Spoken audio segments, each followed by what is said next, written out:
ძალიან ხშირად შეიძლება მოისმინოთ მსგავსი იდეა, რომ კარგი ურთიერთობები არის, როდესაც სრული გაგებაა წყვილს შორის. გამოხედვიდანაც კი ხვდებიან ერთმანეთისას, კითხულობენ აზრებს, არასოდეს კამათობენ. ერთ შეხედვით ძალიან მიმზიდველად ჟღერს, მაგრამ რა დგას ამის მიღმა სინამდვილეში? ასეთი რწმენის მიღმა ხშირად განსხვავებულობასთან შეხვედრის შიში. იქ, სადაც ორი ცოცხალი ადამიანია, ყოველთვის იქნება განსხვავებული აზრი და ხედვა, ჩვევები, მოთხოვნილებები, მაგრამ აი ამ განსხვავების აღიარება ხშირად იწვევს შფოთს. იქნება მან დაგვაშოროს, ან იქნებ ჩემი ადამიანი არ არის. ასევე უსიტყვოდ გაგების მოთხოვნილების უკან ხშირად იმალება უსაფრთხოების და მიღების ღრმა მოთხოვნილება.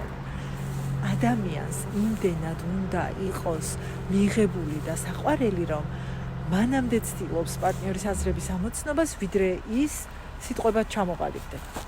სინამდვილეში, რას განიცდის ადამიანი მსგავსი მოთხოვნილებებით, წაიკითხე აღწერაში.